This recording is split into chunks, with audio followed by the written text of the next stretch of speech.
C'est une vidéo de propagande parmi des centaines d'autres mises en ligne il y a un mois par la chaîne New China TV. On y apprend qu'au Xinjiang, la principale région productrice de coton en Chine, les technologies les plus avancées ont changé la vie des paysans. Plus besoin de se courber des jours entiers dans des champs immenses pour récolter les fleurs de coton, nous dit le reporter.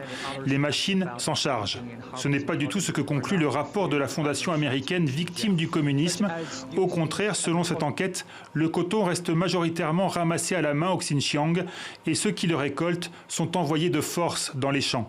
Plus d'un demi-million de musulmans ouïghours auraient ainsi été enrôlés au nom de la lutte contre la pauvreté. Ils font comme si ces personnes qui vont travailler dans les champs étaient des gens très pauvres et à qui on offrait du travail. Alors qu'en fait, pour ce qu'on en sait et des témoignages qu'on arrive à avoir, les gens qui vont travailler dans ces usines à très bas prix ou dans les champs sont des gens qui sont arrachés à leur milieu et forcés en fait.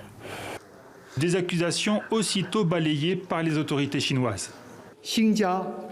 Les travailleurs de toutes les ethnies du Xinjiang signent des contrats de travail avec des entreprises sur la base de leur propre choix de profession, sur une base volontaire et égale, conformément à la loi. Ils ne subissent aucune discrimination fondée sur l'appartenance ethnique, le sexe ou les différences religieuses. La Chine nie donc en bloc, comme elle avait nié par le passé l'existence de camps de rééducation pour Ouïghours ou d'usines de travaux forcés.